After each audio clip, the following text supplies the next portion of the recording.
সম্মানিত কলিজার বন্ধুগণ, আসসালামু আলাইকুম ওয়া রাহমাতুল্লাহি ওয়া বারাকাতু।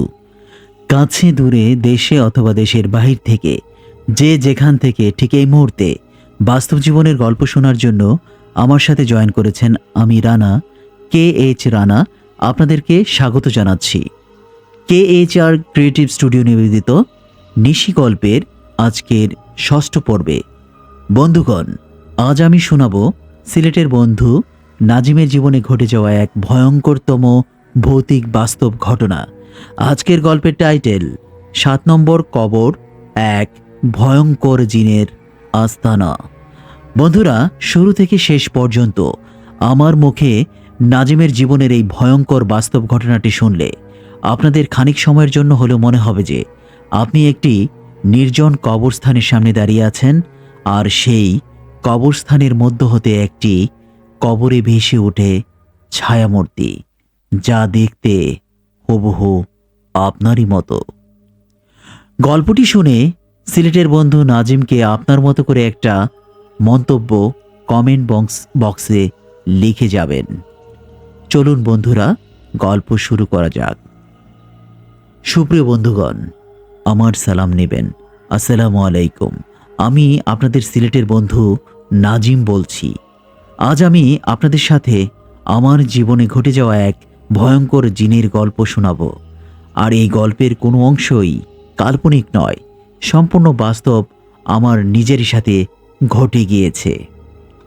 বন্ধুরা, আমাদের গ্রামটি সিলেট শহর থেকে দূরের এক পুরনো গ্রাম কজারিয়া। ছায়া ঘেরা, নির্জন, এক পাশে ঘন জঙ্গল আর অন্য পাশে পাকা রাস্তার ধারে একটা পুরনো কবরস্থান। গ্রামের মানুষজন বলে সন্ধ্যার পর কেউ কবরস্থানের কাছেও ঘেঁষে না, আর কেউ যদি ভুল করেও চলে যায় কবরস্থানের একটা বিশেষ জায়গায়, সেই ৭ নম্বর কবরের পাশে কেউ কখনো দাঁড়ায় না। কারণ সেই কবরটা নাকি শুধুই মৃতের কবর নয়, ওটা নাকি এক ভয়ঙ্কর জিনের আস্তানা।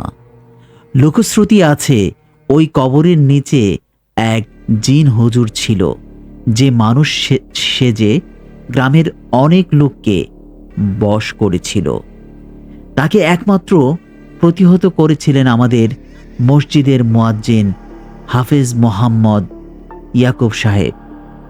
অনেক সাধনার পর তিনি সেই জিনকে কবরবন্দি করতে পেরেছিলেন, আর তার নিজের মৃত্যুর পর গ্রামের অন্যরা অজান্তেই তাকে সেই কবরেই দাফন করে।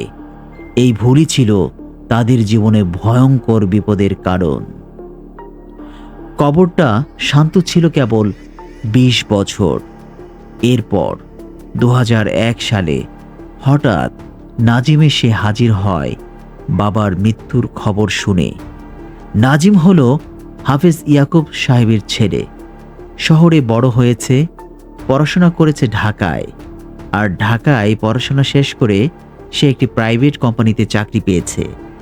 কিন্তু বাবার মৃত্যু সংবাদে সে গ্রামে ফিরে এসে বাবাকে দাফন দেওয়ার কাজ সম্পন্ন করে, আর সে ভুল করে তার বাবাকে কবর দিয়েছে ঠিক সেই ৭ নম্বর গুড়ে। বাড়ির লোকজন সবাই তাকে সাবধান করেছিল, বাবার দাফন ওই জায়গায় যেন না হয়, ওইখানে কবর না দিলেই ভালো হয়, জায়গাটা নাপাক। বহু বছর আগে ওখানে কিছু একটা বন্ধ করে রাখা হয়েছিল। নাজিম এসব গাঁজাখুরি ভেবেই মেনে নেয়নি তাদের কথা, বরং শহরের লোক হিসেবে নিজের লজিক কাজে লাগিয়ে সে ভেবেছে গ্রামের অশিক্ষিত মানুষের যত ভয় সব অন্ধ কুসংস্কার। কিন্তু সত্যিটা সে বুঝতে শুরু করলো তার বাবাকে কবরস্থ করে এসে যখন সে তার বাড়িতে প্রথম রাত কাটাতে যায়, তখন সেই রাতে হঠাৎ করে তার ঘুম ভেঙে যায়। বাইরের থেকে আসছে আজানের আওয়াজ, আল্লাহু আকবার, আল্লাহু আকবার। কিন্তু সময় তখন রাত ৩টা। মসজিদের মাইক বন্ধ, গলার আওয়াজটা যেন কোথাও থেকে ভেসে আসছে ঠিকই, কিন্তু সে ঠিক চিনে উঠতে পারছে না। সে বারান্দায় গিয়ে দাঁড়ায়। হালকা কুয়াশা, আর কুয়াশার ভেতর দিয়ে মসজিদের পিছনের কবরস্থানটা স্পষ্ট দেখা যাচ্ছে। কিন্তু হঠাৎ তার চোখ আটকে যায় সেই ৭ নম্বর কবরের ওপর, যেটাতে তার বাবাকে সে আজই দাফন করেছে। সে দেখল একটা ছায়ামূর্তি দাঁড়িয়ে আছে ৭ নম্বর কবরের উপর। সাদা কাপড়ে সমস্ত দেহ মোড়া, মাথা নুয়ে আছে।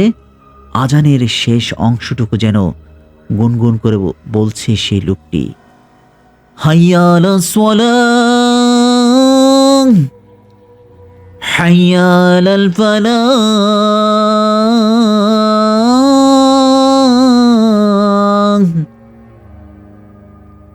এভাবে যেন ওই অশরীরী, যেন সাদা ছায়ামূর্তিটা আজানের হাইয়া আলাস সালাহ, হাইয়া আলাল ফালাহ গুনগুন করে বলছে। নাজিম সে ভয়ে তার শির দাঁড়াবে নেমে গেল এক শীতল স্রোতের ধারা। সে চিৎকার করতে গিয়েও চিৎকার করতে পারল না, যেন কেউ তার গলা চেপে ধরে আছে। তখন সে প্রচণ্ড ভয়ে শুধু মন থেকে একবার চিৎকার করে বলে উঠল, আল্লাহু আকবার। আর তখনই সব কিছু নিস্তব্ধ, স্বাভাবিক হয়ে গেল। আর তার কাছে এক নির্জন, নীরব, অন্যান্য রাতের মতোই রাত্রিকে মনে হলো। তখন সে ক্লান্ত, অবসন্ন শরীরটা নিয়ে বিছানায় শুয়ে পড়ল এবং ঘুমিয়ে পড়ল। পরদিন সকালে সে ঘুম থেকে উঠতেই তার গত রাতের সমস্ত ঘটনা মনে পড়ে গেল এবং তার ভয়ে আঁতকে উঠল সে। তখন সে মসজিদে চলে গেল এবং মসজিদে গিয়ে জোহরের নামাজ শেষ করে ইমাম সাহেবের সাথে সে সমস্ত কথাগুলো শেয়ার করল। সমস্ত ঘটনা ইমাম সাহেব চুপচাপ মনোযোগ দিয়ে শুনলেন এবং কিছুক্ষণ তার দিকে নিষ্প্রাণ যেন তাকিয়ে থাকলেন। তারপর শুধু বললেন, তোমার আব্বা ওই কবরের নিচে যা ছিল তাকে চিরতরে সিল করে গিয়েছিলেন। তোমার ফেরার পর সিলটা নষ্ট হয়ে গিয়েছে, নড়ে উঠেছে বা খুলে গিয়েছে সেই দুয়ার। নাজিম ভাবে এসব শুধুই কাকতালীয়, কিন্তু অদ্ভুত ঘটনাগুলো বাড়তেই থাকে। ঘরে রাখা জিনিসপত্র এক এক করে গায়েব হয়ে যায়। আয়নায় দাঁড়ালে তার মুখটা কাঁপতে থাকে, অন্যরকম হয়ে যায়। শরীর থেকে যেন তার মুখমণ্ডল অন্যরকম আলাদা লাগে। রাত হলেই যেন কানে কেউ ফিসফিস করে বলছে, আর ঘুমের ভেতর তার শরীর দিয়ে কেউ যেন তাকে বলছে যে তুই সূরা পড়, সূরা পড়, তুই সূরা বাকারা পড়। সবচেয়ে ভয়ানক ঘটনা ঘটে পঞ্চম রাতে। ঘুম ভেঙে সে দেখে নিজের বুকের উপর বসে আছে এক পাথর কালো রঙের ছায়ামূর্তি। মুখে নেই কোনো চোখ মুখ, শুধু ফাঁকা এক গহ্বর। আর তাতে ভেতর থেকে আওয়াজ আসছে, তোমার বাবা আমাকে কবরবন্দি করেছিল আর তুমি এসেছো সে কবরের দরজা খুলতে। নাজিম প্রচণ্ড ভয় পেয়ে চিৎকার করতে চাইল, কিন্তু পূর্বদিনের মতোই তার গলার দিয়ে কোনো স্বর যেন বের হচ্ছে না। কোনো অশরীরী যেন তার দুগলা চেপে ধরে আছে। সে প্রচণ্ড আতঙ্কে অজ্ঞান হয়ে যায়। নাজিম সমস্ত রাতটুকু অজ্ঞান অবস্থায় কখন যে তার কেটে যায় সে নিজেও জানে না। পরদিন সে হঠাৎ করে তার জ্ঞান ফিরে এবং জ্ঞান ফিরতেই সে চলে যায় মসজিদের ইমাম সাহেবের কাছে এবং ইমাম সাহেবকে গত রাতে ঘটে যাওয়া সমস্ত ঘটনা বলতে লাগলো। ইমাম সাহেব সব শুনে বললেন, বাবা, এই অশরীরী আমি কখনই দূর করতে পারবো না। এ আমার কাম্য নয়। এ কাজ আমার দ্বারা কখনো সম্ভব নয়। তুমি এক কাজ করতে পারো। আমাদের এলাকার এক আধ্যাত্মিক পীর সাহেব রয়েছেন, গাজীউল্লাহ সাহেব। চলো ওনার কাছে যাই এবং ওনাকে গিয়ে নিয়ে আসি। তখন নাজিম ইমাম সাহেবের সাথে চলে যায় পীর সাহেব গাজীউল্লাহর বাড়িতে। গাজীউল্লাহ সাহেব একজন বয়স্ক মানুষ, কিন্তু এখনো যেন তার চোখের দীপ্তি কমেনি। তিনি যেন কারো দিকে তাকালে তার হৃদয় ভেদ করে সমস্ত কিছু পড়তে পারে। আলেম পীর গাজীউল্লাহ সমস্ত ঘটনা নাজিমের কাছ থেকে শুনলেন এবং ইমাম সাহেবের কাছ থেকেও পূর্বের সমস্ত ঘটনা জেনে নিলেন। তখন পীর গাজীউল্লাহ সাহেব বললেন, বাবা, তুমি এক ভয়ঙ্কর রাকব জাতের জিনের খপ্পরে পড়েছ। 7 নম্বর কবরটা আসলে মানুষের জন্য নয়, ওটা এক রাকব জাতের জিনের বাসা ছিল। তারা 7 ভাই। তোমার বাবা তাদের এক ভাইকে বন্দি করেছিলেন, কিন্তু বাকিরা আজও প্রতিশোধের অপেক্ষায়। তুমি ওই কবরের পাশে গেলেই তারা তোমার শরীর চাইবে। পীর সাহেব বলেন, নাজিমকে ফজরের পর সূরা জিন, সূরা বাকারাহ, সূরা ইখলাস পড়ে নিজের শরীর ও তার ঘর বন্ধ করে রাখতে এবং এভাবে সূরা পড়ে যেন সে তার নিজেকে রক্ষা করতে পারবে। পীর সাহেব তখন তাকে বললেন, বাবা, তুমি এই আমলগুলো করতে থাকো, আমি শিগগিরই তোমার বাড়িতে আসব। তারপর নাজিম পীর সাহেবের নিকট থেকে ইমাম সাহেবকে সাথে নিয়ে ফিরে আসে। তখন এশার নামাজ সে পড়তে যায়। গুটগুটে অন্ধকার ভেদ করে তার হাতের টর্চটুকু জ্বালিয়ে সে যখন মসজিদের দিকে এগিয়ে যাচ্ছে, তখন সে দেখতে পায় কবরের সেই মাঝখানের 7 নম্বর কবরটাতে কে যেন এক ছায়ামূর্তি দাঁড়িয়ে আছে। তখন সে ভাবল, এটা কি তার মনের ভুল, না সত্যি কেউ ওইখানে দাঁড়িয়ে আছে। তখন সে আগ্রহ নিয়ে আর একটু সামনে এগিয়ে গেল। যখন সে লাইট ধরল এদিকে, দেখল যেন কিছুই নেই। হঠাৎ তার সদ্বিদ ফিরে আসে ইমাম সাহেবের ডাকে। ইমাম সাহেব ডাকলেন, নাজিম সাহেব, আপনি ওখানে কি করছেন? ওদিকে যাবেন না, এদিকে আসেন। এশার জামাত তো কিছুক্ষণের মধ্যেই শুরু হতে যাচ্ছে, এদিকে চলে আসুন। নাজিম সদ্বিদ ফিরে পেয়ে আবারও কবর দিকে তাকালেন। দেখল যে ওদিকে আসলে কিছুই নেই। সে ফিরে চলল মসজিদের দিকে এবং মসজিদে গিয়ে সে এশার জামাত ইমাম সাহেবের পেছনে আদায় করে। তারপর নামাজ শেষ করে সে তার কিছু তাসবিহ পাঠ করল এবং পীর সাহেব তাকে যে ওজিফা দিয়েছিলেন সেই ওজিফা সম্পর্কে ইমাম সাহেবের সাথে আলাপ করতে লাগলো। ইমাম সাহেব বললেন, এগুলো ওজিফাগুলো যেভাবে দিয়েছেন সেভাবে আপনি সূরাগুলো পড়তে থাকুন। নিশ্চয়ই আল্লাহ তাআলা আপনাকে এই ভয়ঙ্কর রাকব জাতির জিন থেকে হেফাজত করবে ইনশাআল্লাহ। মসজিদ থেকে তার বাড়িতে ফিরে আসে। আর বাড়িতে ফিরে এসে সে তখন তার বিছানায় চলে যায় এবং বিছানায় যখন সে শুয়ে পড়ে, তখন তার চোখে যেন এক নিবিড় শান্তির ঘুম চলে আসে।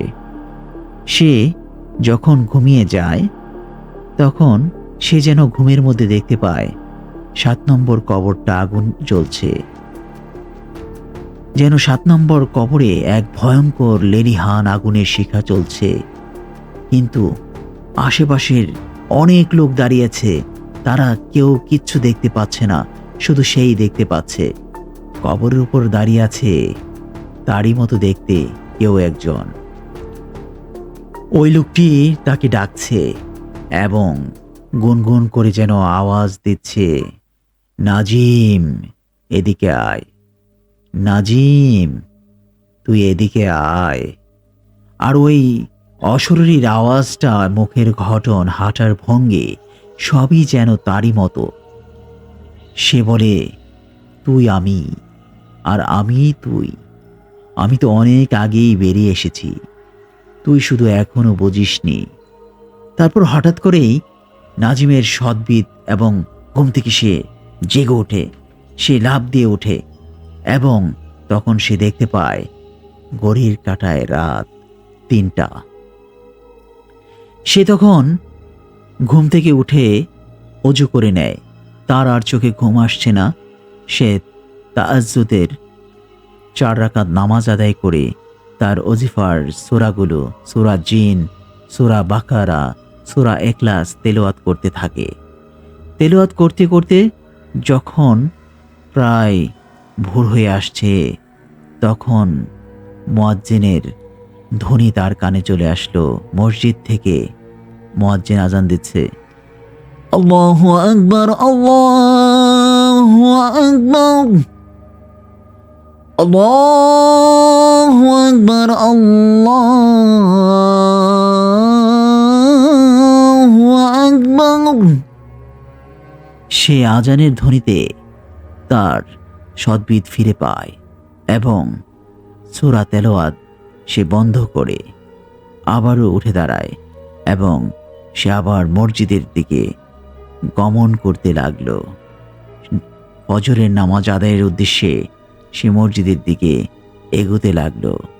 কিন্তু হঠাৎ করেই সেই রাস্তার পাশের কবরস্থানটার কাছাকাছি আসতেই সে দেখে 7 নম্বর কবরটার উপর সেই অশরীরী দাঁড়িয়ে আছে এবং একই সুরে বলছে, নাজিম, তুই এদিকে আয়, নাজিম, তুই এদিকে আয়, তুই আমি, আমি তুই। আমি তো অনেক আগেই বেরিয়ে এসেছি, তুই শুধু এখনো বুঝিসনি। নাজিম এই শব্দটুকু শোনার পরেই হঠাৎ করে সে আতঙ্কিত হয়ে পড়ে এবং তার হাত থেকে লাইটটি পড়ে যায়।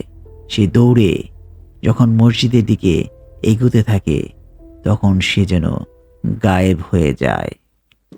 হঠাৎ করেই নাজিম সেখান থেকে গায়েব হয়ে যায়। গ্রামের সকলেই যখন বুঝতে পারল যে নাজিম উধাও হয়ে গিয়েছে, কোথাও তাকে খুঁজে পাওয়া যাচ্ছে না, তখন গ্রামের সকলে মিলে তাকে খুঁজতে থাকে। কিন্তু সব জায়গায় তাকে খুঁজেও কোথাও পাওয়া যাচ্ছে না। সে রাতেই সকলে গিয়ে আবার পীর সাহেবকে সব কিছু খুলে বলেন এবং সাথে করে পীর সাহেবকে নাজিমের বাড়িতে নিয়ে আসে। তখন পীর সাহেব, মসজিদের ইমাম আর গ্রামের আরও কয়েকজন মিলে দোয়া পড়তে থাকে এবং ওই কবরস্থানে গিয়ে কোরআনের পবিত্র আয়াত দিয়ে পুনরায় ওই কবরটিকে পীর সাহেব সিলগালা করে দেন। কিন্তু নাজিমকে তখনও খুঁজে পাওয়া যাচ্ছিল না। নাজিম নিখোঁজ ছিল 3 দিন। 4র্থ দিনে সে কোত্থেকে যেন ফিরে আসে। ফিরে এসেই নাজিম মসজিদের বারান্দায় তাকে আবিষ্কার করে। নাজিমকে পাওয়া যায় মসজিদের বারান্দায়। তখন চলছিল জোহরের ওয়াক্ত।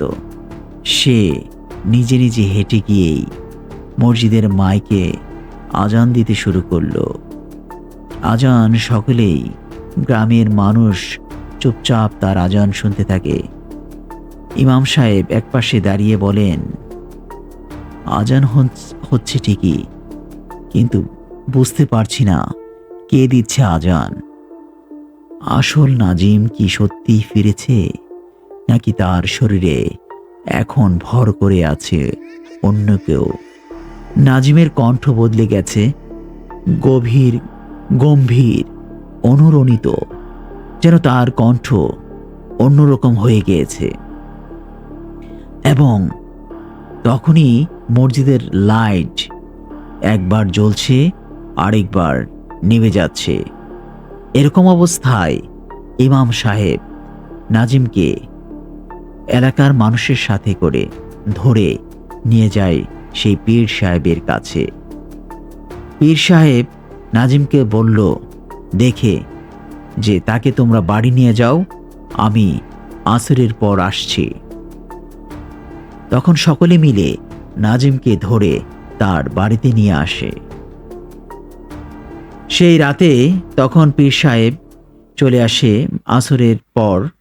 তখন পীর সাহেব এসে তার বাড়িতে নাজিমকে দেখতে যায়। নাজিমকে দেখে তিনি একটি তাবিজ তার হাতে বেঁধে দেয় এবং কিছু পানি পড়া এনে তাকে খাইয়ে দেয়। তার বাড়ির চারপাশে 4টি দোয়া পড়িত পেরেক গেঁথে দেয়। তাতে করে নাজিম ধীরে ধীরে যেন স্বাভাবিক হতে থাকে এবং কিছুদিনের মধ্যেই সে পূর্ণ সুস্থ হয়ে যায়। এ ছিল আমার জীবনে ঘটে যাওয়া এক ভয়ঙ্করতম বাস্তব ঘটনা। ভালো লাগলে আপনার নিশি গল্প চ্যানেলে প্রচার করবেন। আপনার গল্পগুলো শুনতে আমার খুব ভালো লাগে, তাই আপনি যদি আমার গল্পটা প্রচার করেন আমি অত্যন্ত খুশি হব। বন্ধুরা, এ ছিল সিলেটের বন্ধু নাজিমের জীবনে ঘটে যাওয়া এক ভয়ঙ্কর জিনের ঘটনা। ভালো লাগলে চ্যানেলটি সাবস্ক্রাইব করে দিয়ে গল্পটিতে লাইক ও শেয়ার করে দিবেন। বন্ধুরা, ভালো থাকবেন। আবারও দেখা হবে অন্য কোনো গল্প নিয়ে। আল্লাহ হাফেজ।